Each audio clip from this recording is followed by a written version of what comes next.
Hello, friends and relatives and community. Thank you all for being here for Who Cares, a conversation on feminist climate action. We are so glad you've taken time out of your day or your night to celebrate with us on the eve of Earth Day.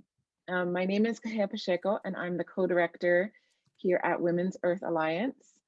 Looking around, I see that we have people from all over the world joining us today, including those who have been with us for some time. Some of our grassroots leaders in our Global Alliance, Grounded founder Julia Jackson and Katie Redford from the Equation Campaign, both of whom we're excited to be hearing from a little later. Our partners at Sierra Club, are here. So it's so great to see you all. For those of you who are new to our community, welcome. A little bit of background on us. Women's Earth Alliance is a 15-year global initiative that trains, resources, and catalyzes grassroots women's networks to protect our environment and build safe, healthy, and just communities now and into the future.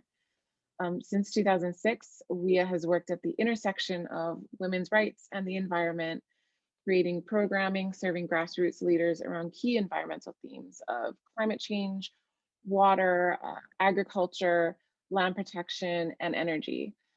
In partnership with both national and global organizations and networks, WEA co-designs capacity building trainings where women leaders access technology, financing, mentorship, and our global alliance.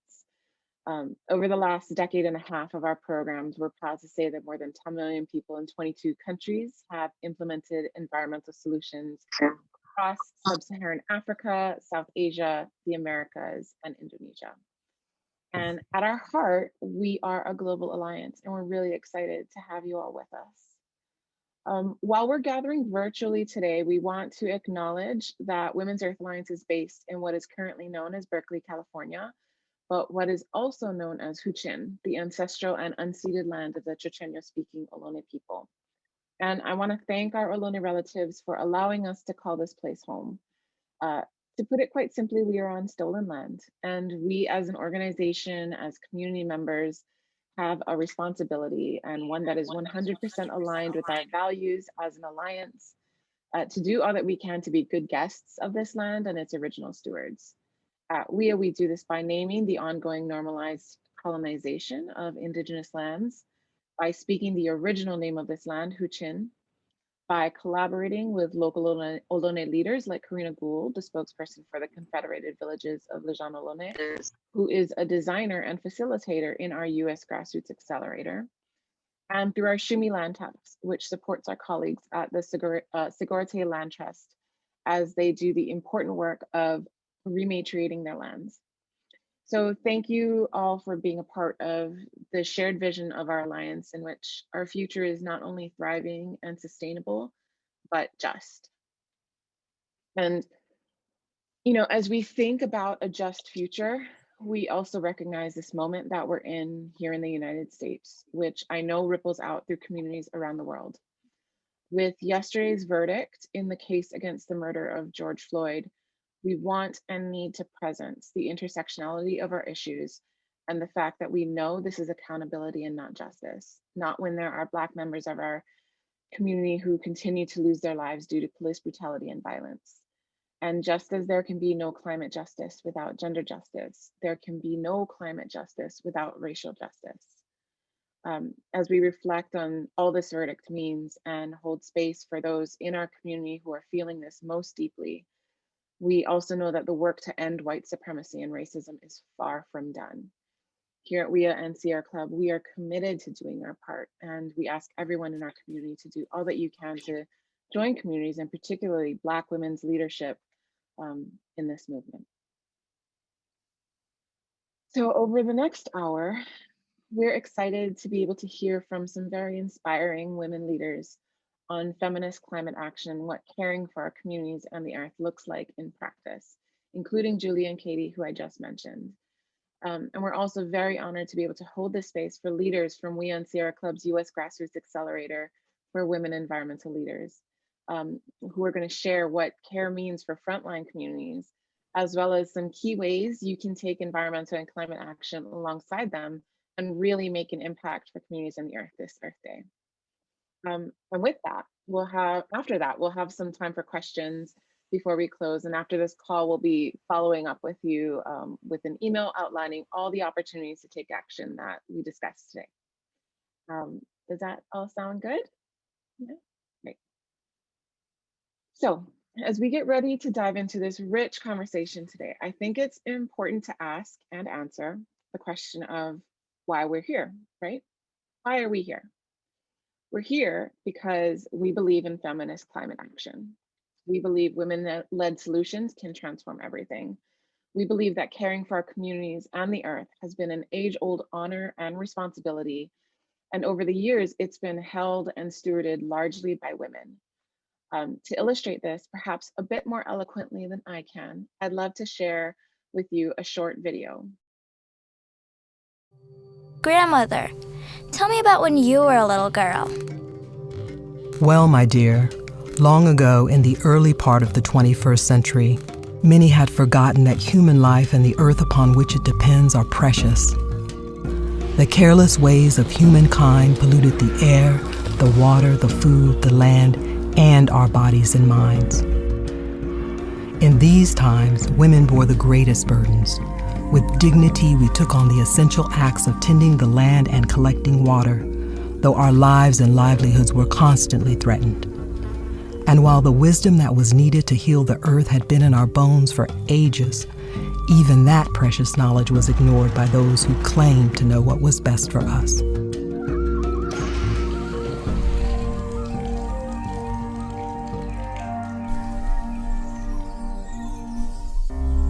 Moved by this wisdom, 30 women from around the world came together. Each woman understood the problem of having too little or the problem of having too much, and they began to weave a new story. A story of women leaders transforming their own communities, sharing resources and restoring balance upon the earth. A story rooted in the undeniable fact that when women thrive, communities thrive. In this story, our wisdom was respected, and those who wished to help began to listen. We recognized our interdependence, exchanging solutions like gifts. Around the globe, women joined hands and the story took root. They hosted trainings, learned sustainable technologies, and taught others. People across regions stepped forward in support. Speaking out, their message was heard. They shared knowledge and linked strategies. Real change blossomed as communities took action to advocate, innovate, and preserve.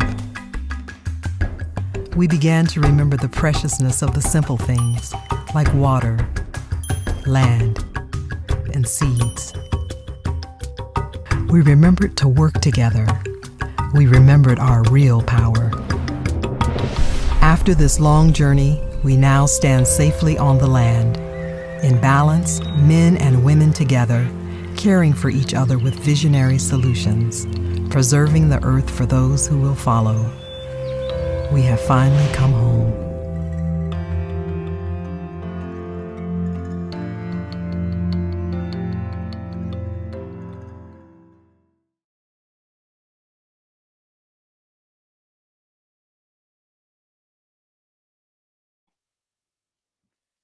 So that was just a way for us to all settle into this vision of what we're working towards really at the start of our conversation.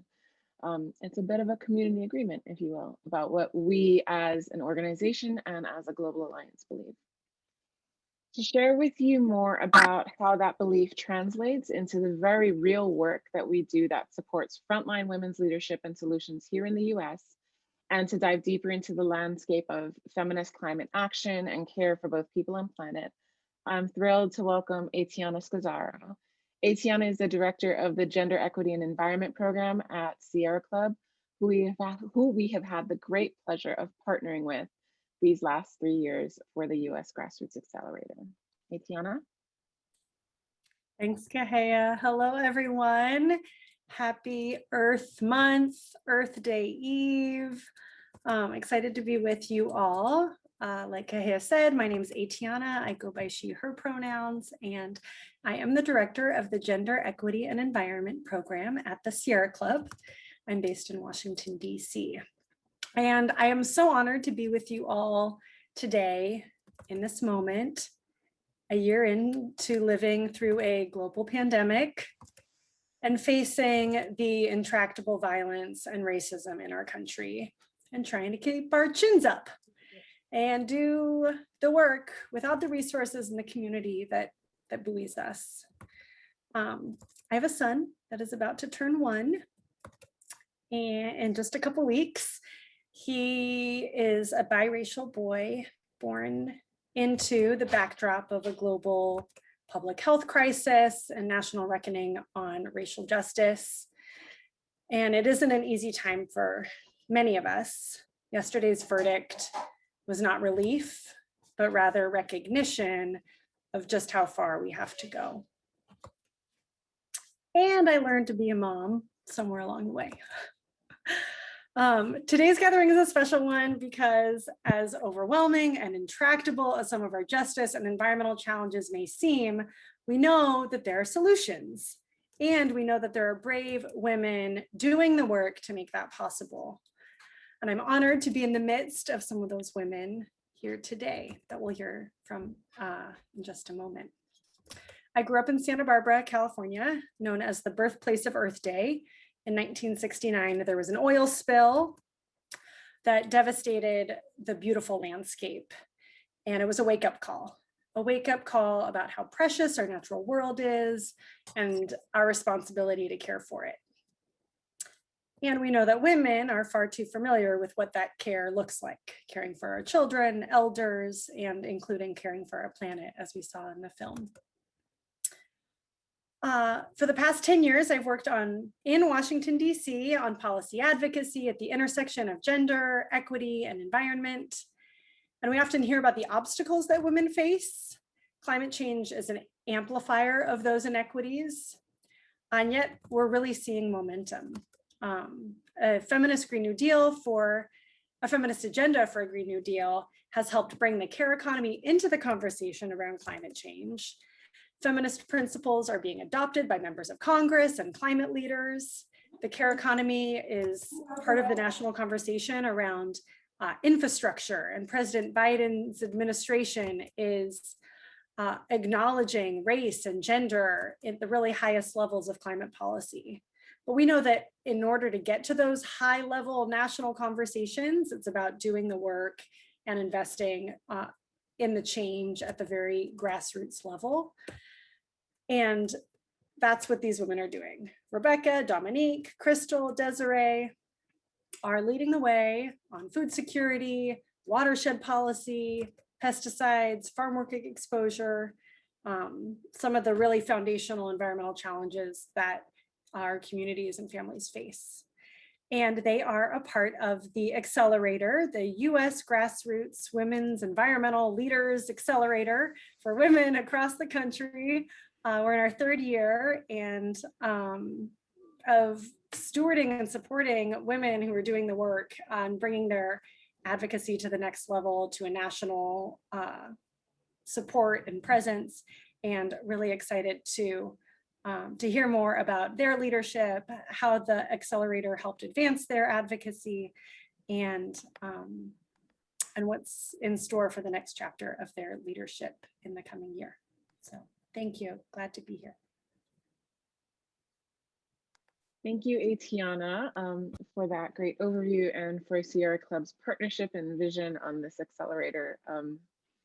What you shared really helps us to begin to understand what we mean when we talk about feminist climate action and care, and to really ground ourselves even more in that. I'd love to turn things over to Julia Jackson to offer some perspective on the climate emergency and the impact of women-led grassroots solutions on mitigating the climate crisis. Julia has dedicated her life to the environment on a global scale. Raised in Sonoma County, California, she has long held a deep respect for nature and sees herself as a custodian of the land. Deeply impacted by the California wildfires, she moved from being an environmental philanthropist to a climate change activist And in 2018, she founded Grounded to identify and accelerate the most impactful solutions to ensure a livable planet. Its intention is to align people and the planet through shared learning, innovative solutions, and cross-industry collaboration. So really, really a sister with WEA in this work. And we're very honored, Julia, for having you with us today. Thank you so much for having me. I love the Women's Earth Alliance community, and I love the work that you all are doing. I come from a family of vintners, and we always grew up with the philosophy of land stewardship and reciprocity and love and care for the land. And I remain an eternal optimist that we can turn around the climate crisis because of all the amazing people and organizations out there that have solutions to reverse it. What we see in the news cycle, and of course with the IPCC report, it does paint a pretty dystopian future if we continue business as usual. Right now, only 2 countries are on track to reach the Paris Agreement 1.5 degrees Celsius commitment, Morocco and Gambia, closely followed behind by Costa Rica. And so for me as an Earth citizen, and I'm reflecting on this on the eve of Earth Day, where I think that the philosophy all of us shares every day is Earth Day. Just 2 countries reaching those commitments is not enough. And so we need grassroots individuals, organizations, and the work you all are doing supporting women-led grassroots environmental organizations, I think will help reverse the climate crisis because it's so top down right now and lip service oriented with the countries not fulfilling their commitments. And I'm a fan of grassroots efforts and also more punk rock initiatives like Greta and Fridays for Future, Extinction Rebellion, which was co-founded by a woman named Gail, Ecocide Law, which is a woman-led organization by Jojo Meta and the late Polly Higgins. So there's a lot of really amazing, more punk rock, like systems disruption organizations out there that aren't just about talk, but actual radical action. Because in order to meet 1.5, which right now, like we're on track, some of the IPCC reports said by the end of the century, we could be on track to reach 8 degrees Celsius with some of the worst case projections. And the US, I think, is on track to reach 4 degrees Celsius. So we're in the worst category of countries committing to the Paris Agreement, which I think will shift, hopefully, knock on wood, with Biden and the administration. But it's really not just up to governments and corporations to hold the key to our future. We need civil society. We need people taking to the streets. We need grassroots organizations. We need women to really lead the call to not just be sustainable and sustain bad behaviors, but be regenerative, to heal, to build community, to heal ecosystems, to protect ecosystems. So I really believe in women, of course, empowering women in the book Drawdown, which I'm sure all of you are familiar with. Educating and empowering women was one of the #1 solutions to the climate crisis. Women are really efficient with land stewardship and farming, and really are great custodians of the land. I think particularly Indigenous women are really powerful, and I support some Indigenous efforts, especially am a fan of Amazon Frontlines, led by Namonte Nimkimo, which is a Sabo alliance of different tribes in Ecuador who've managed to save over 500,000 acres of Amazon forest from being extracted and destroyed. And so I love these organizations that are really on the ground. And a statistic that bothered me when I was coming into the climate space was that less than 2% of all philanthropic giving goes to the environment. And of that, a quarter of the funds make it to communities on the ground. And so the work you guys are doing with this accelerator program is super important because it's unique and rare for a lot of money to go to our planet. And if we don't have a planet, no other philanthropy will matter. So I really appreciate all the work you guys are doing. And thank you so much for having me. I really believe we can turn this crisis around. We've got about 10 years of ambitious action, and it's going to involve communities on the ground leading the way, and civil society versus governments and corporations. I mean, all hands on deck, really. But yes, regenerative culture. Let's regenerate the earth. Thank you so much for having me. Thank you, Julia, so much for bringing in a lot of different pieces. I especially love the kind of punk rock radical action that you mentioned. Those are some really cool groups.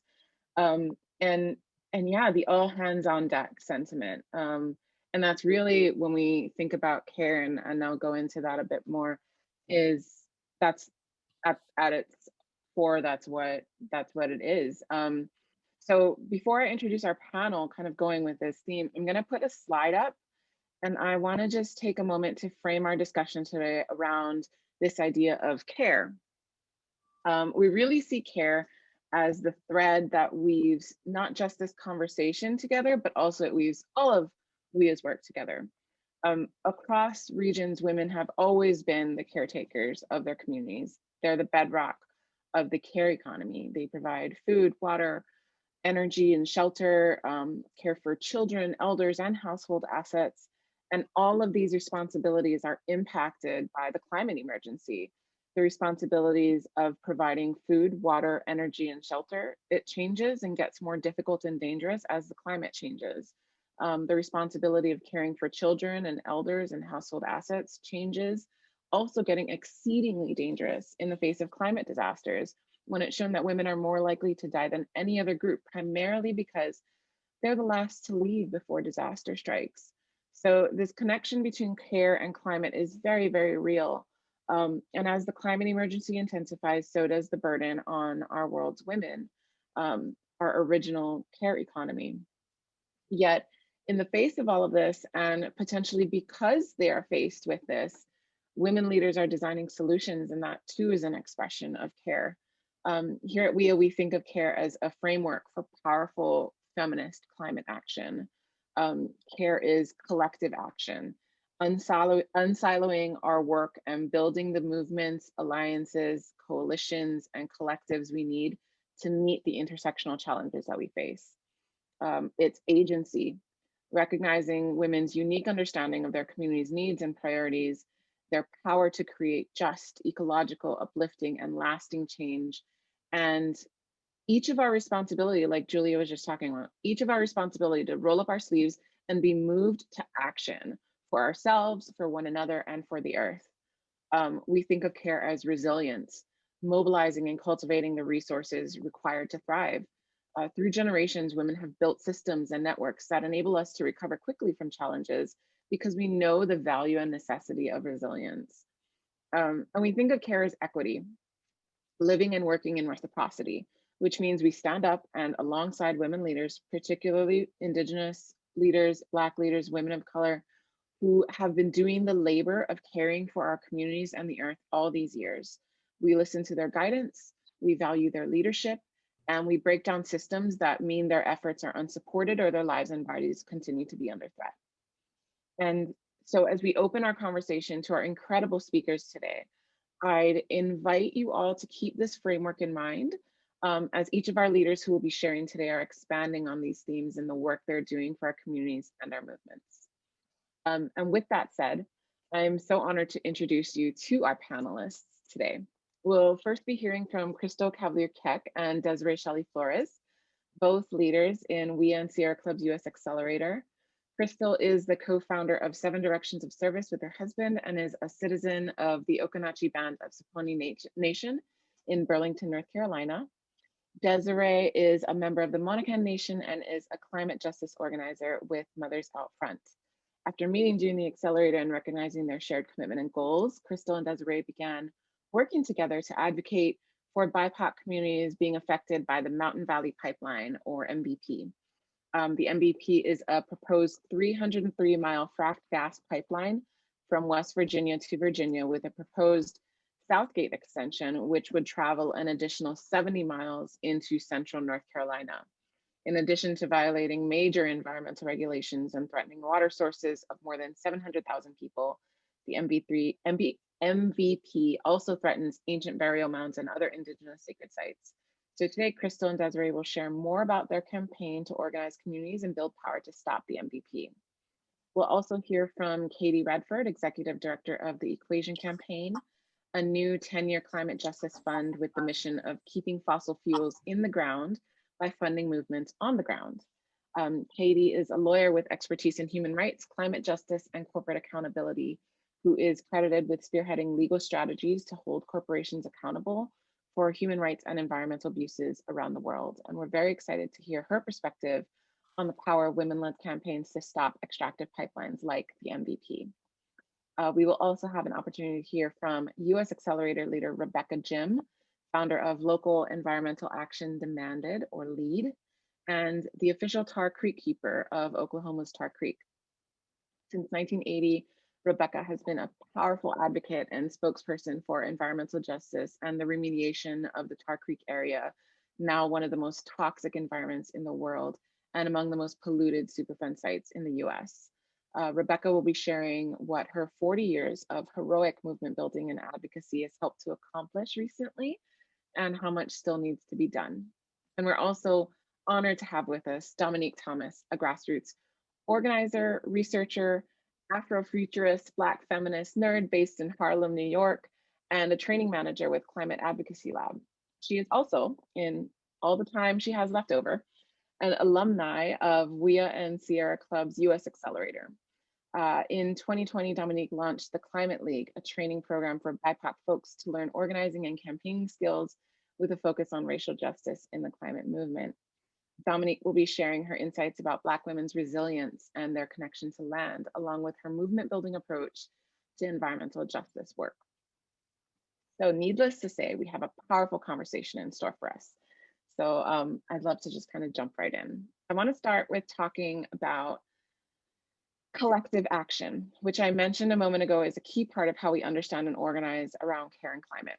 Crystal and Desiree, we know that since the accelerator, you two have been working collectively to stop the MVP pipeline, which threatens really both of your backyards, from Desiree's territories in Virginia all the way to Crystal's in North Carolina. Desiree, can you tell us a little bit more about the pipeline project, maybe why and how you two are working together to shut it down? Sure, thank you. I'll start with painting a little bit of a bigger picture.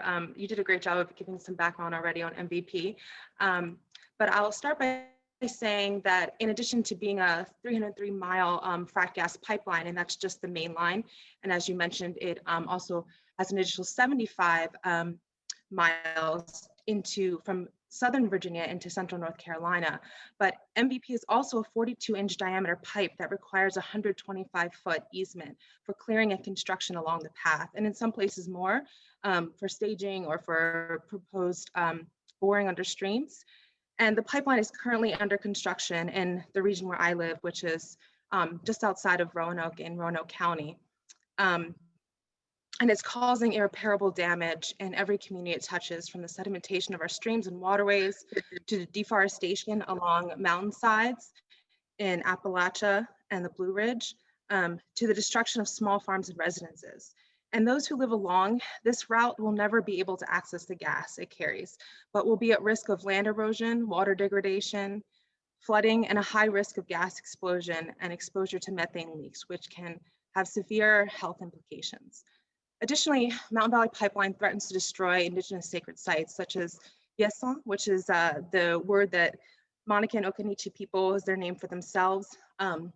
But Yesa secondary ceremonial burial mounds and unearthing cultural resources that have been left behind by our ancestors at our ancient and historical towns and villages. These historical cultural sites mostly belong to Eastern Siouan, Tutulo Suponi, or Yesa. You might hear me use those words a little bit interchangeably, as historians have liked to call us by different names over many different years. But by these groups that we consider the Eastern Siouan Yesan people, such as Monacan and Occaneechi, and that it was in part this piece of this destruction of these sacred sites that connected Crystal and I, who are both members of Eastern Siouan tribal communities like Okanichi and Monacan. So to give a little bit of background, I had been working in part as my role as a community organizer with Mothers Out Front, with local community leaders and activists in Southwest Virginia to fight the MVP mainline. And Crystal and I had connected through the Alliance of Native Sea Keepers and a mutual friend who was also a fellow Women's Earth Alliance Accelerator participant, Beth Roach, who is the co-founder of the Alliance of Native Sea Keepers. Crystal and I,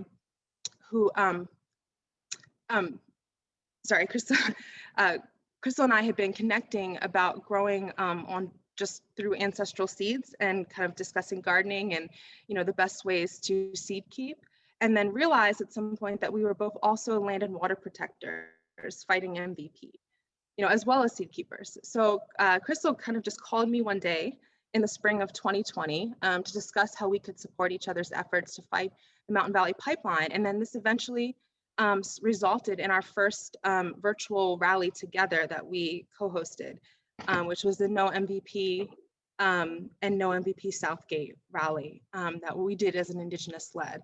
And now we've since then have been continuing our work, and I guess we'll be sharing a little more with you afterwards about how we're connecting now to support efforts to engage people in her community around Southgate and help prepare them by sharing what we have already learned from the mainline in Virginia, and trying to share our resources through this collective action to help out those and prepare those to fight the MVP Southgate. Thank you so much, Desiree. Crystal, you and Desiree in your work together are identifying sacred sites, and that's become an important part of this work. Can you share a bit about some of the strategies and implications maybe of identifying sacred sites as part of this? Right. So like Desiree was saying, this pipeline is coming through. Her pipeline is MVP mainline, and my pipeline is MVP Southgate. It's proposed. It hasn't been built yet, but the MVP has been condemning land from Pittsylvania County, Virginia, all the way through Rockingham County to Alamance County, where I live. And we know that between Desiree's tribe and my tribe, we didn't have boundaries. So the borders of counties and states, they just were not there. And so most of these sites run along trades paths that go from North Carolina to Virginia. And this is how the pipeline is coming. And it's coming through really close to Lower Startown.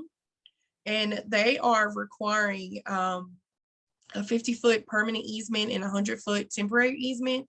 Like she said, is a 24-inch pipeline in diameter. And the Lower Saratown is one of, a really cultural sacred site, as well as in Alamance County. There was a lot of burial mounds that are on private properties that were, there was a preliminary archaeological survey done in the 1980s here in Alamance County, and they notated those locations on a map. So that's how we were able to do that. And as Desiree showed, that there was a burial mound coming through the mainline area that the pipeline was trying to destroy. And also they're going through a lot of slave and African-American burial sites. We know that the Mountain Valley Pipeline Southgate Extension has purchased a piece of property in Chatham County, Virginia, that has this burial site located on it with Indigenous and African-American and Black slaves on there. As well as in Alamance County, they're going through historical cemeteries that were Indigenous and Black communities that are buried there. So those are how we've identified those sacred sites. And, we've tried to talk to FERC about it, but since my tribe is just a state recognized tribe, FERC doesn't give us the courtesy of having a meeting with us. So that's how we've done that. Wow, thank you so much. Yeah, I know a lot of tribes in the California area also experience the same things around sacred site protection or repatriation of artifacts and like ancestors when they are just state recognized and not federally recognized, because they don't meet this extremely high bar of requirements for federal recognition, which colonization and genocide of indigenous peoples made impossible for some tribes. So yeah, thank you for sharing that. Desiree, I know that water quality is also a huge issue here. Can you tell us a little bit more about that? Yeah, absolutely. And thank you, Crystal, for sharing all of that too. And although I'll acknowledge too that even for federally recognized tribes, I want to just also acknowledge that the FERC process can be very difficult, and many tribes are newly recognized, like Monacan Indian Nation, and it can still be very challenging. Often they don't have the resources like a cultural preservation office or an officer that can intervene. So having that government to government consultation is really still challenging for many indigenous communities, even those that are federally recognized. But yes, and water is important in this too. I think it's important here to understand the complexity of our burial mounds, sacred sites, and water, and how all of these things are connected. Indigenous sacred sites or places are often place-based rather than, specific buildings or objects. These are place-based natural sites. A sacred place connects us to our past, to the teachings of our ancestors, and reminds us of how we should live and that all things are connected. Our ancestral villages were established along waterways, and the ability to access clean natural water sources often has an important role in our day-to-day spiritual lives. So our burial mounds historically were visited during ceremonial times of the year, where bones and remains of those that had journeyed or passed on were retrieved and then placed in these mounds with the rest of their ancestors during these ceremonies. So some of the largest mounds had up to 1,000 ancestors placed there. So you're often finding these burial mounds along these waterways. So that's where some of this threat is even greater, because now that MVP is also discussing boring and the immense amount of waterways that they're crossing, they're also hitting up against these or potentially causing threats to these sacred sites and these burial mounds. Additionally, we often hear water is life along with defend the sacred, and this is because the waters are sacred and we come into this world from water, from our mother's womb, and then it nourishes us and it sustains life as it does Mother Earth, and water is often threatened and under attack by extractive industries like MVP. I consider myself a water protector, and this is one of the main reasons for fighting this extractive mountain valley pipeline, is because of this threat to the health of our waterways. The Roanoke River in my region is the main waterway that's being impacted just by this massive amounts of sedimentation from moving earth. And then of course the inhabitants who also live in these waters, some of which are endangered species. And in particular, like in our region, we have an endemic fish called the Roanoke log perch, and there's also the candy darter. So these are just some of the reasons why it's so important to protect this water quality. In our region, it's not necessarily oil getting into the water, but the massive amount of sedimentation makes water, threatens the vitality of the water and the life in the water, and then our ability to have clean water. So thank you. Thank you. And we know that you're both organizing a pipeline walk on, I believe, May 2nd, which is right around the corner. Can you tell us about this gathering, or can one of you tell us about this gathering and how we and everybody on this call can be accomplices in this action, even from afar? Sure. So I'll take it and then I'll turn it to Desiree. So we are, the MVP No Southgate pipeline has not been built. And so what we're trying to do is build awareness and education to reach our rural communities, because I live in a rural part, just like Desiree, and our internet is not really good, or it's not accessible to the people in the community. And so people, this march happens on Sunday, May 2nd. We're going to start it off with an interfaith prayer at 9 a.m. in Chatham, Virginia. And then at 10 o'clock, everybody will collectively start their march. And so we have different legs of the journey. So you can sign up for the pipeline walk. It's in the chat box, and we'll connect you with our people who are planning the route. And we're asking people to sign up in teams because we want it to be socially distant and safe, to abide by the COVID protocol set up. And then at 12 o'clock, we'll meet along the Bannister River. At 3 o'clock, we'll meet at the Dan River at Draper's Landing. And this is where we'll have our main convergence. So people from Virginia and people from North Carolina can meet in the middle to talk about this. This is where we're encouraging press and all people to come. It's a large enough space to be socially distant, but we're going to have a rally to talk about this. And we have featured speakers who will be there to talk about the importance of not building this pipeline, how it is an environmental degradation, and how it's going to destroy the water. And then at 6 o'clock, we're going to meet at the Red Slide Park in Hall River, North Carolina. And we're going to end with a prayer, and we're going to actually pour the water that we have collected along the Bannister, the Dan, and the Hall into the river. And we're going to send our prayers down the river so it can meet to the ocean. That was something that I learned on a water walk that I did with Ojibwe elder Sharon Day in Chicago. We're collectively praying for the water. Like Desiree said, you know, we are water carriers, we're life bringers.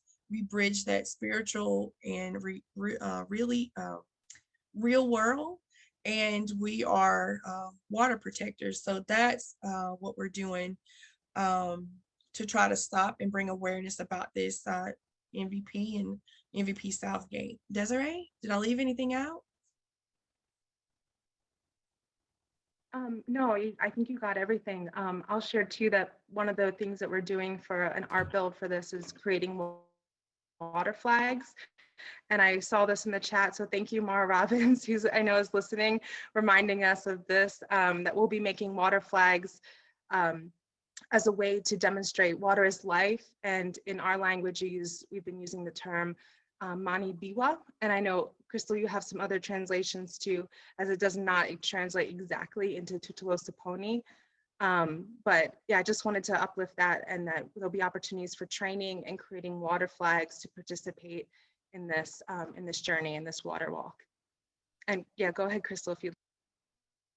So yeah, so we're just asking everyone, if you can't join us on the water walk, we do have a pipeline petition that we're saying no MVP Southgate, that we're going to present to President Biden and Secretary Holland, because we want them to stop this pipeline. This pipeline is not needed.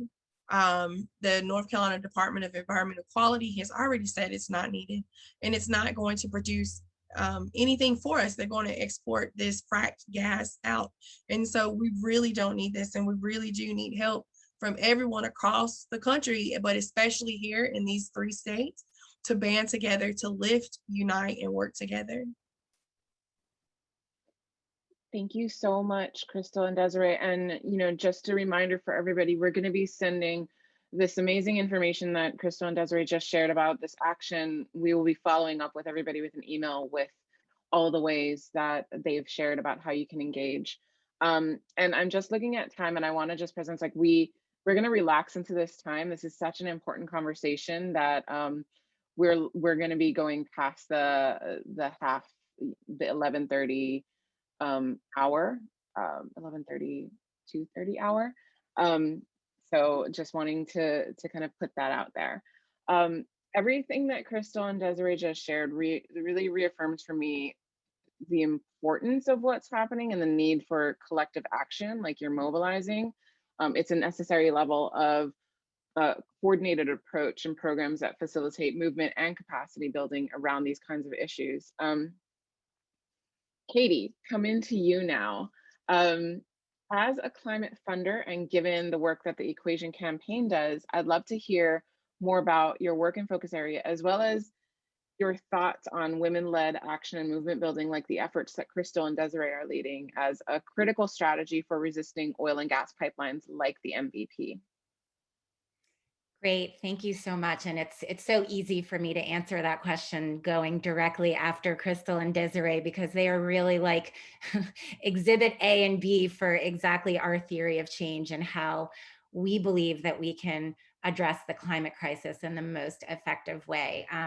As you mentioned in the intro, the Equation Campaign is a new fund to dedicated to climate justice by funding movements on the ground to keep fossil fuels in the ground. And it was established last year by two members of the Rockefeller family, Peter Gilcase and Rebecca Rockefeller Lambert, who of course have been in climate philanthropy for quite a long time and really recognized that the strategies and the majority of the philanthropic efforts as such were just not working, or at least not working at the speed and urgency which we need to be working with right now, as Julia said, given what the IPCC report tells us is the reality. And we recognize that it's not enough to just get more money into climate strategies, but it has to get to the right places and, more importantly, the right people. Right. And so we set out, as our name suggests, to fund the missing pieces of the equation. First and foremost, making sure that those who are closest to the harms, both of climate change and climate injustice, but also the harms, as Desiree and Crystal described, of oil and gas, fossil fuel industry expansion, that those closest to the harms must be closest to the solutions. They're the people who are hit first and worst by the impacts of the fossil fuel industry and are often the last to be asked, to be given a seat at the table, and frankly, to be funded. And so that's really a priority area for us, is to fund and lift up the power of those groups. And secondly, another missing piece of the equation is to actually address the climate crisis by going to the source of the problem, which is, in our assessment, one of the biggest sources, the fossil fuel industry.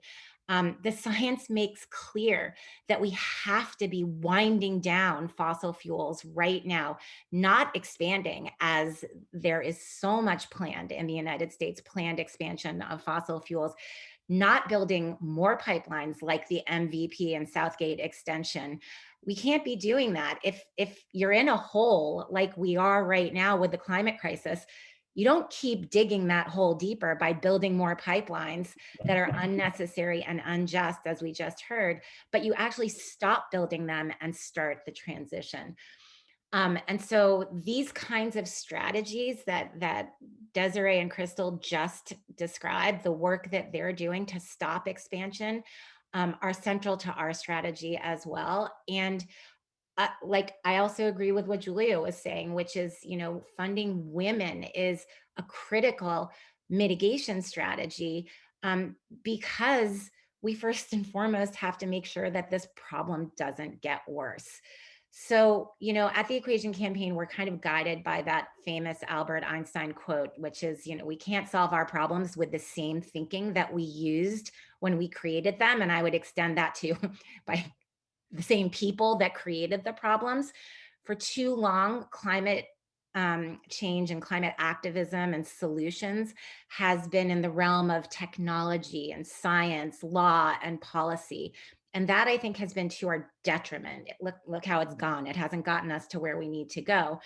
And climate activism and advocacy hasn't really recognized or valued the lived experience of folks on the front lines, people, mothers, water protectors, Indigenous people.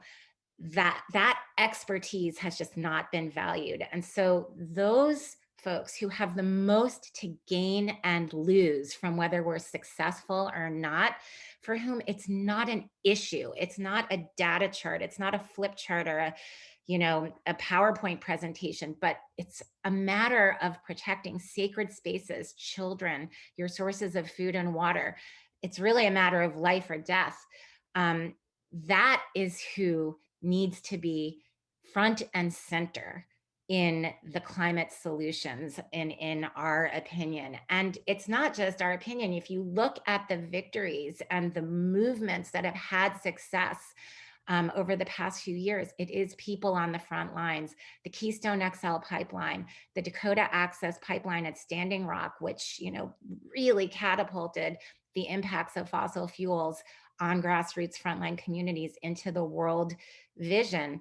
The youth climate movement, these are folks who are directly impacted. And it's not a coincidence that these are women-led movements, that these are women-led strategies.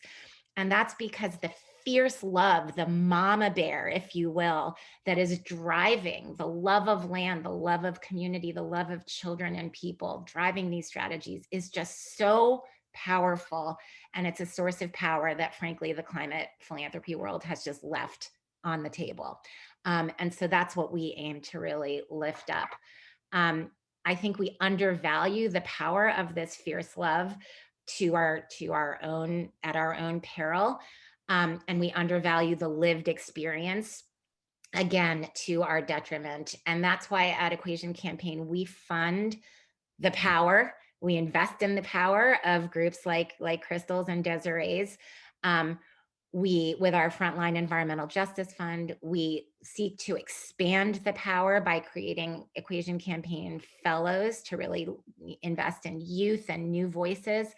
And then we protect that power, because when these frontline communities stand up, speak out, and speak truth to power, they also put a bullseye on their back. As soon as you are effective, you face the retaliation and the blowback of the industry and those whose power you threaten.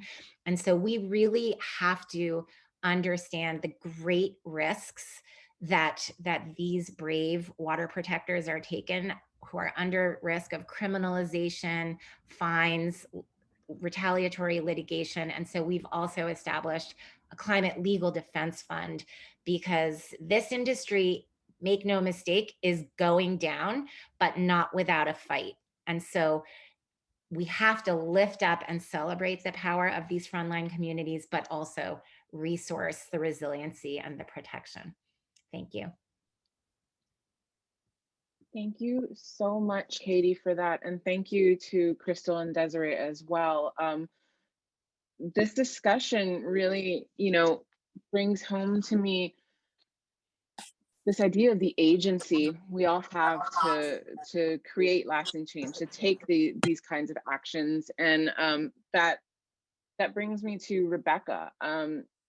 Rebecca, as a Cherokee elder and the official Tar Creek keeper, you have been a steadfast and powerful force for change for the Tar Creek Superfund site in Oklahoma for over 40 years, really harnessing this idea of agency. And for those of us on the call who maybe don't know about Tar Creek, could you please tell us a bit about this site and how you've been able to move your community into action? Sure, I'd love to tell you about that, but I'd like to also tell you we're in the nest with oil and gas. I mean, we are, the whole state is undermined.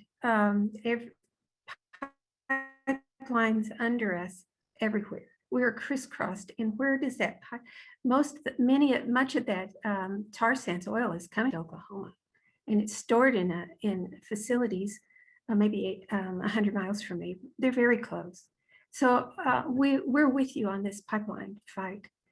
We've got to fight them. We have to stop them. There's no need for it. We have enough stored now to deal with that can get us by. I think it can get us by till we don't need it anymore. But I want to tell you that the other thing that happens, industry has, they know how to dig, they know how to destroy, and that's what happened to us. We're the site of one of the largest lead and zinc mining facilities in the world. The ore from our site, one of the world worst. But we should be proud of that, right? But they left behind a legacy that they never cleaned up. And they didn't clean it up because we on Indian land. And it wasn't, there was no steward for us then. Not like we have in the Department of Interior. So we do have some hope that some of our issues can be resolved.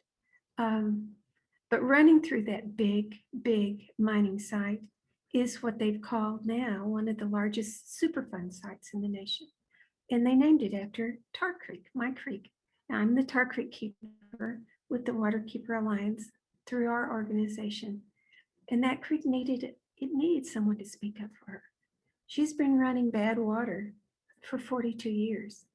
Over 15,000 days, she's been running 1 million gallons of heavy metals, lead and cadmium, arsenic and manganese running down that creek every day, running through communities that used to build their towns around running water, because that's what you do. If you want to live near a special place, you'd put your place, you'd build your house, you'd build your communities between a river and a creek. And that's exactly what happened here. But that creek, like I said, is wounded and bleeding every day. And it's that water goes through these towns and then hits the Neosho River, which hits the Spring River and is dammed, bless it. And that water is collecting in a drinking water reservoir that our senators wants to make sure is deeper for recreation for the big boats, his friends like. And so I'm sitting just a few feet from the meeting I left, dealing with FERC, and because that lake generates energy, which we like. We like energy. We use it. We all turn on these lights.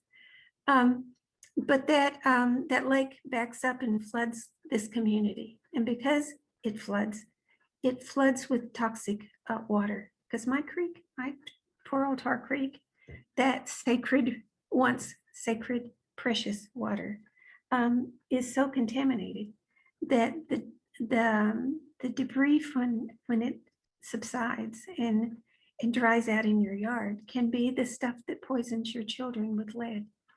And so we've dealt with that for a number of years. And how do we reduce those lead levels in our children? Because every IQ is something you can't buy at the store. So those things are the things that drive me. Because as a former school counselor, I saw how having lost some IQ can damage the way you feel about yourself, how you manipulate school or drop out of it, and how it affects your life and your future and your community's future. So all of these things lead me to do the work I'm doing, and leads me to have in the other room one of my former students who's now the mayor, and the business manager who's a former student of mine. So I think one way you do this is grow them. You grow these leaders that take positions that can save your community. And so you invest in the future by turning them on as children, as high school students, to look at how do you protect a creek that nobody wants to talk about anymore? And how do you make that different? Well, sometimes it's the long haul, and you keep speaking up. But we did celebrations. I don't know if it's really a celebration, but we had some movement. We had a declaration. Just last week, Tar Creek made the list. It's one of American River's most endangered rivers. And so with that, we hope to rattle EPA and rattle Army Corps of Engineers and make them all talk to each other about how we make this better.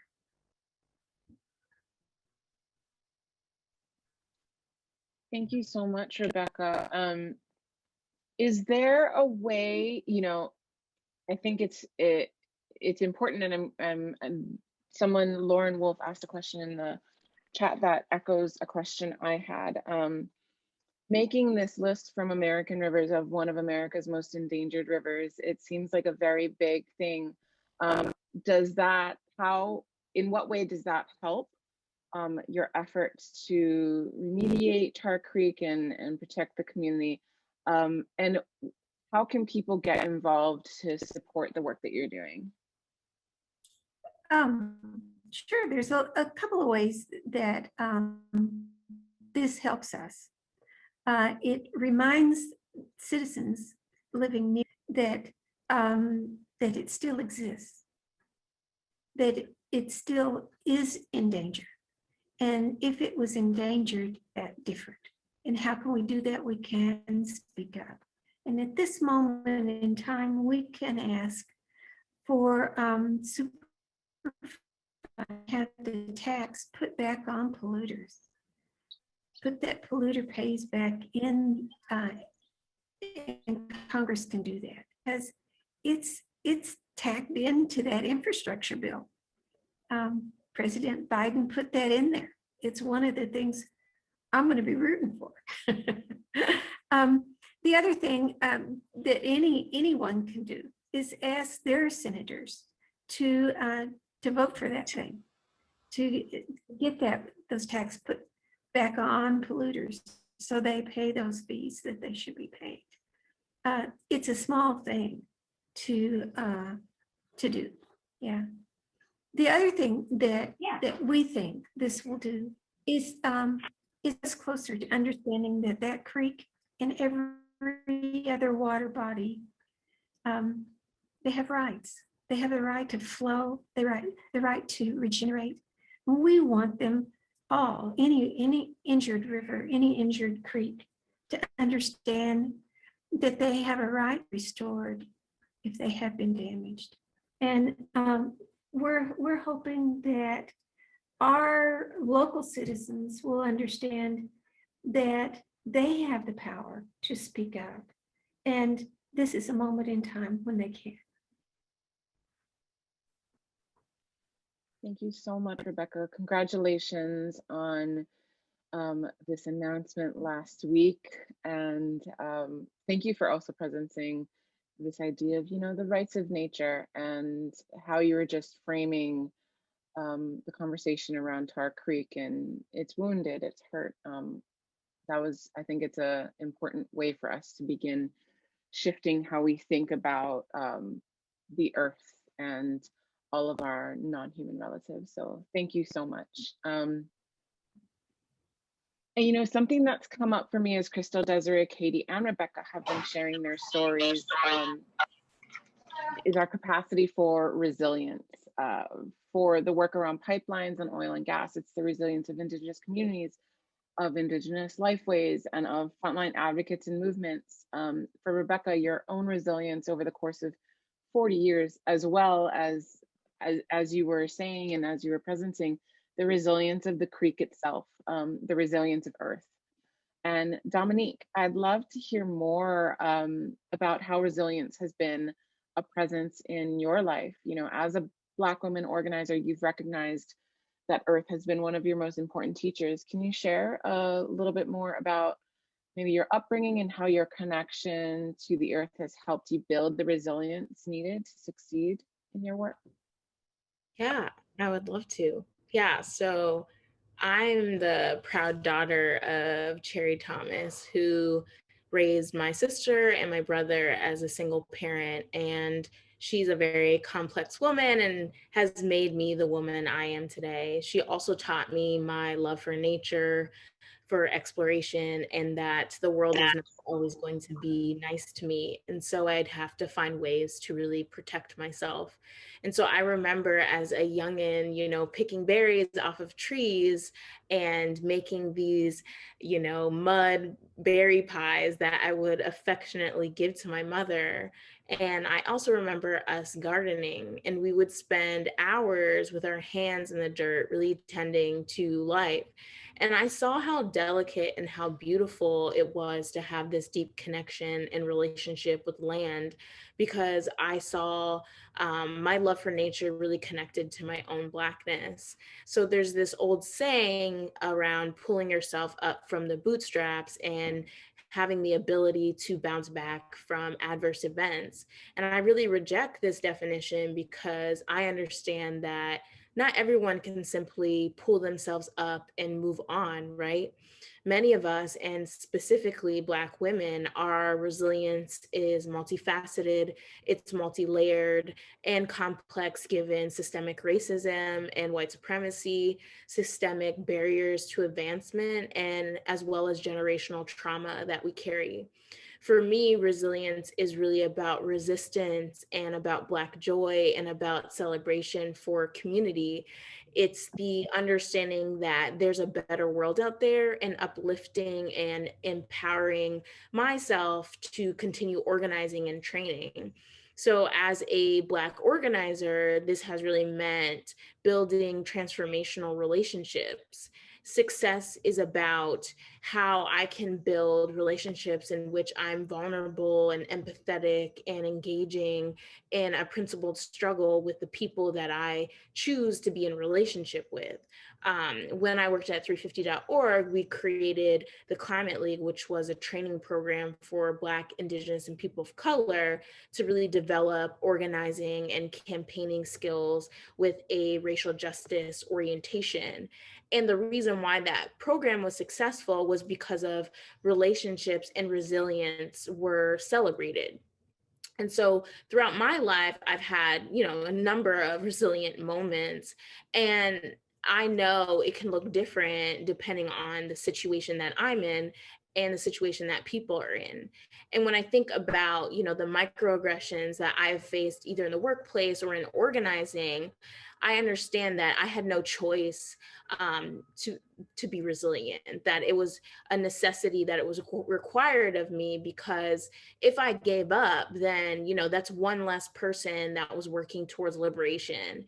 This makes me think about my ancestor, Harriet Tubman, and how she really listened to the land and her resilience to help guide her and her community towards freedom. The earth really has like the Sankofas of resilience living within her. And for me, having a deep connection to the outside, to land, and specifically to other Black women has helped me to create resilience hubs where I feel empowered. Black people have always created resilient communities for ourselves. We've leaned on one another and uplifted one another. We have always organized. When I think about climate organizing, I think about how it's intersectional with housing and redlining, education, policing and prisons, poverty, racial capitalism, and white supremacy. When you have multiple forces trying to disrupt and deconstruct your life, you have to create a system of resilience for yourself. Yes, everything. Thank you so much. So one of the things I constantly think about in my own work and traditions is this recognition of the earth itself and all of our non-human relatives as teachers. And I'm curious about, you've spoken about this, but what can our communities, especially women of color, learn about resilience from the earth? Like, what is the earth trying to show us? What is it modeling for us? And how can we open ourselves up to learn more of that, to be receptive to it, and then bring those teachings into our lives? Yeah, I think one thing that we can learn is that many of us don't have the choice to be resilient, right? Just like the earth doesn't necessarily have the choice to be resilient. And it's inherent in our bodies and within our organizing styles. And for me, I know my survival and my ability to be resilient really depends on it. So when we think about violence and the death of Black bodies from systems of oppression, if I didn't have a system of resilience that came from my understanding to connection to land, I feel like I would implode quite literally. Like I I have to be resilient because I have a vision for the future. And I see that vision when I think about nature and I think about my connection to the land that I want to bring to fruition. And it's more about the resilience when I think about the land and when I think about earth. The resilience of the earth and of land is to stay present and to stay alive for future generations. And when I think about my own resilience, I do so for the Black folks and the communities that are going to come after me. I don't necessarily do it for myself because I don't necessarily know if I'll see it within my lifetime. But we can really learn is that the land and the earth is teaching us that we have the power within us. And what we need to understand and keep close to our hearts is how are we going to create climate resilience that's really centered on dismantling all systems of oppression and is centering the lived experiences of BIPOC people? What does community care look like in practice? What does it look like when we're creating campaigns and community-centered solutions that are built on collective understanding that we have always been resilient in ways to keep us alive? So I currently work at the Climate Advocacy Lab as a training manager, and I'm in the process of creating a pilot program around community power building, organizing, and scaling. When all y'all on the call are organizing and working on a campaign, think about how land has persisted and how has community persisted as well. What we need to use our understanding and connection to land to center, the lived experiences and histories of BIPOC communities. And I mean, like, actually learning about these communities and celebrating their brilliance. We're not only our struggle, right? And celebrate that. The mainstream climate movement needs to reckon with its white supremacist culture and create spaces where we are really embodying you are here and you are valuable to the communities most affected. And I love this quote by Ella Baker. She says that oppressed people, whatever level of formal education, have the ability to understand and interpret the world around them, to see the world for what it is and move to transform it. I mean, I kind of wanted to just sit with you all day and talk. But what you were saying is actually leading us into the next piece. And so I thought I would actually just invite you to continue about talking about the final core element of our care framework, which is equity, because equity feels as though it's one of those quick, simple topics that we can just run through really, really fast. But I'd love to invite all of the speakers to talk briefly about the ways that your particular movement or the climate movement in general is either growing equity, or you see the need for more of it in there in order to create lasting change for our communities in the earth. And then what that looks like, what that kind of equity really, if we're going to see movement on the climate crisis, what equity means and needs to be. And Dominique, maybe you could just kind of keep going with us for a little bit. Yeah. So when I think about equity, for me, it's really about attuning to the unique needs of different people, right? So equity to me is redistribution of resources, it's reparations. And so that attunement is really building relationships and training opportunities based on the needs of those communities. So for me, it's around how am I creating a pedagogy where I am both teacher and student.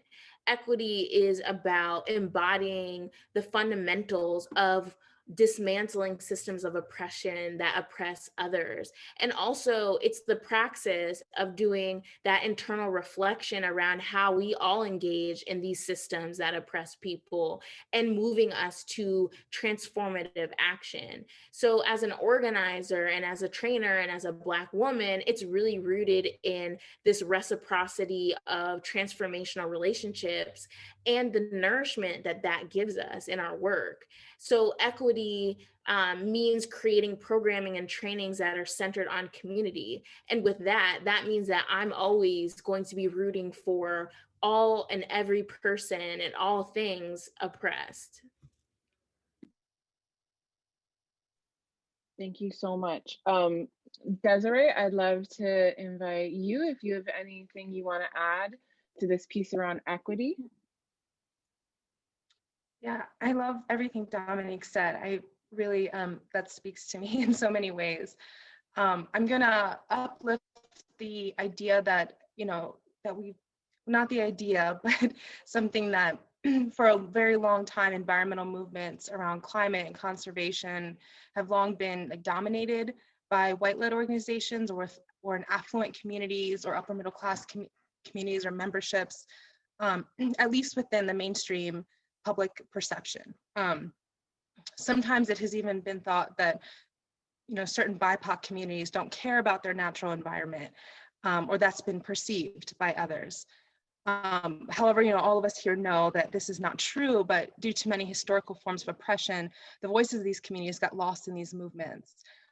So through this work, it's been very important for Crystal and I, and even within my own organization at Mothers Out Front, that we have tried to be intentional about keeping this movement Indigenous-led and uplifting voices from frontline and BIPOC communities rather than mobilizing them around another agenda without really understanding their perspectives. So with my organizing, it really strive to use what we consider the HEMES principles for democratic organizing, which involve not speaking for others, allowing others to lift up their voices and speak, and being intentional, creating non-transactional relationships, working in solidarity and mutuality, and to building trust in relationships in meaningful ways with community members. And I can't push more the idea that it's not pulling people from these communities into your own agenda, but hearing their concerns and allowing them to lead and uplift this. So as an organizer, you're not necessarily just mobilizing them, you are organizing around what's most important to these communities to create equity. Thank you, Desiree. Could you just share, oh, never mind, somebody put, Anya put the HEMES principles into the chat. Perfect. Let's see, Rebecca? Sure. Yeah. For years, we've had our organization, lead agency, we've been living those principles, but we finally put it to our board to officially say it on paper. And I think our other waterkeeper, our Grand River keeper with our program, brought that to the exactly what Desiree was saying, that these larger groups, environmental groups, don't always operate that way and have not always been inclusive, are inviting, or reached out. And so our Grand River keeper put it to them. And now the Waterkeeper Alliance has adopted the JEDI principles and is asking every one of the Waterkeeper organizations to also adopt those. So over 300 keepers throughout the world will be adopting those in order to be keepers anymore. So I think it's one way to operate that in our own small organizations, and as we did, always doing that and always being as inclusive as we could, being in the middle of 10 tribes in our region. In our little corner of the county, we have 10 tribes, and they're all located there, as well as the other communities of color that are nested with us. So yeah, it's important to give voice, but it's also very important to listen. So thank you. I'm deeply into this. Yeah, it's important. Thank you, Rebecca. Crystal, I'd love to invite you if you have anything you want to speak to about equity. I do. Thank you so much. So I can't add any more other than what Desiree said, that, in these moments, especially in my community, it's a Black and Indigenous community, and we want to collectively organize together. And I know that's difficult, working with many personalities and trying to have people be more of a community thinking rather than individualistic thinking. And so that does take time to work together. But I just want to note that as far as equity goes, it's all connected, right? Environmental degradation, systemic racism, economic inequalities, social injustices, they're all connected, and it's with the root cause of capitalism and colonialism.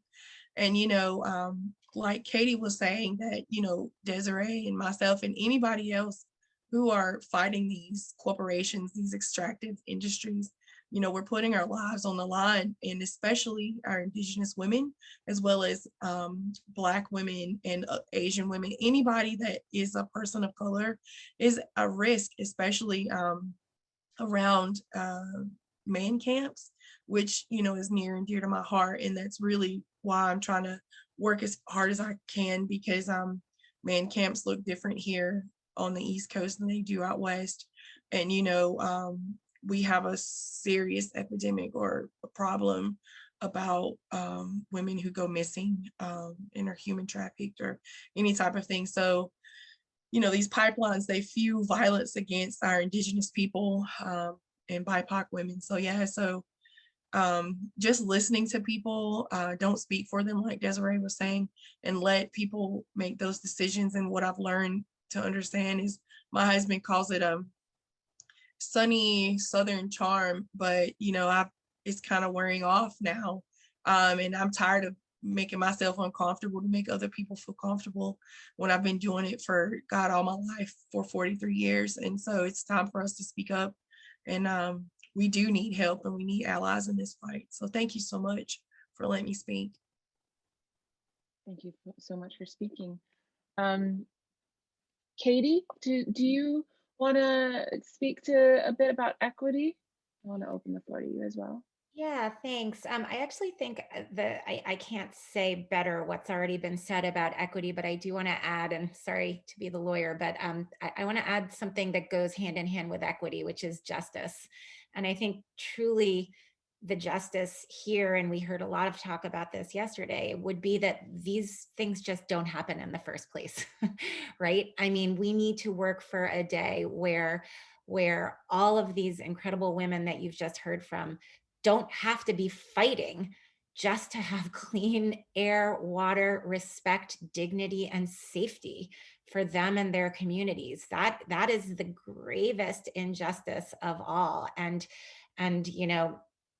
Crystal, I want you to not have to fight the bad for the rest of your life. It's time. Actually, what justice and equity really means is to transform the systems and structures that allow for some people to have more rights than others, that allow and incentivize these corporations to go into what they call sacrifice zones, and instead have a real vision for justice that from the get-go asks people on the front lines what they want.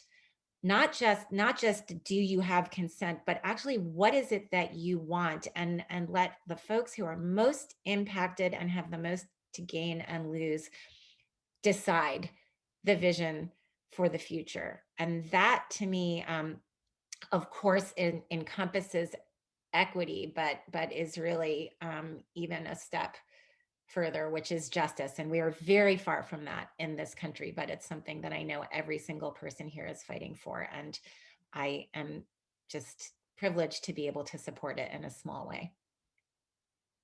Thank you, Katie. And Julia, are you still? Yes, you're here. I would love to open the floor to you as well.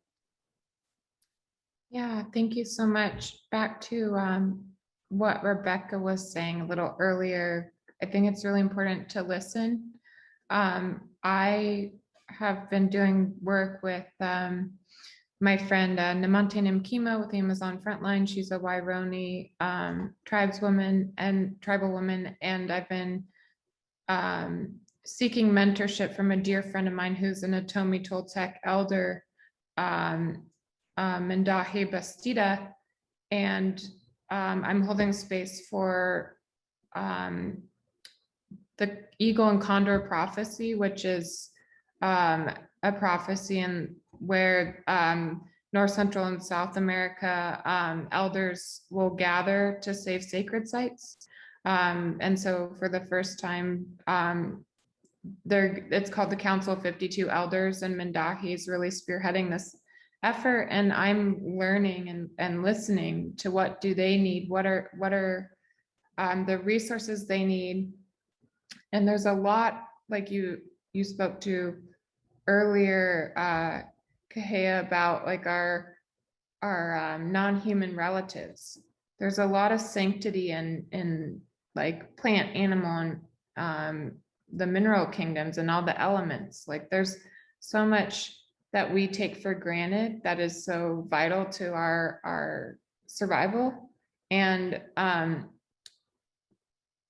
with Indigenous communities, what I'm learning, the more and more I'm in the climate space and have been a climate philanthropist, the less and less I want to give to white-led NGOs. Like, unless they are helping Indigenous frontline organizations, I don't want to have anything to do with them. And that's because there's a really great framework, actually, from an organization called One Earth, led by Justin Winters, that shows that we have to protect 50% of land by 2030 in order to stay below 1.5 degrees Celsius. And of that, 37+% of the land we must protect and steward by 2030 is Indigenous occupied land.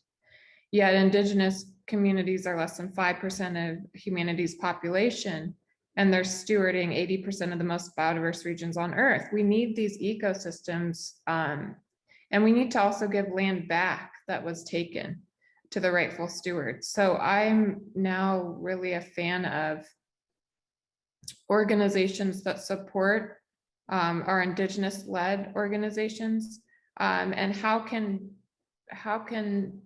I help listen more and learn from their knowledge and wisdom to be a better human being, to be a better guest on planet Earth, to live with different values.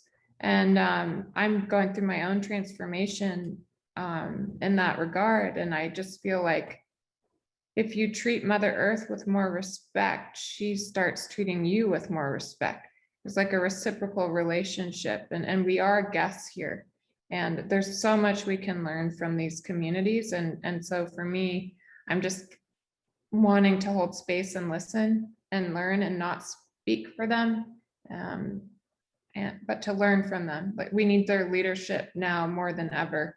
And so those are the people and organizations I want to really champion.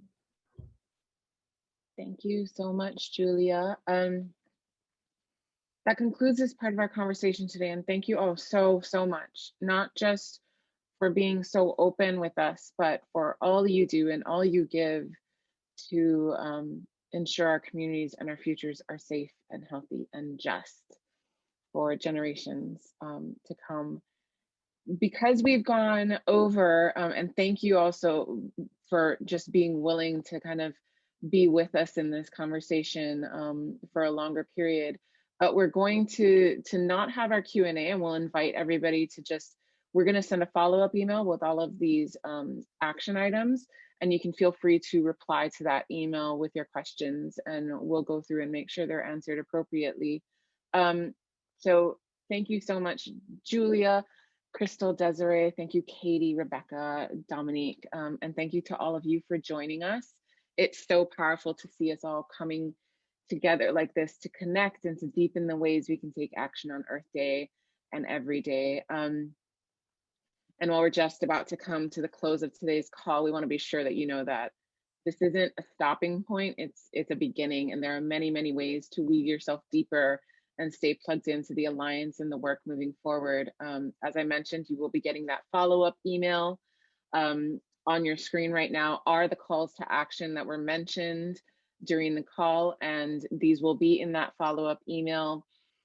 Women's Earth Alliance and Sierra Club also have spots open in our 2021 US Grassroots Accelerator for BIPOC frontline grassroots women leaders here in the US who are wanting to really deepen their impact and accelerate their initiatives in their communities to protect their communities and the earth. And Crystal, Rebecca, Desiree, and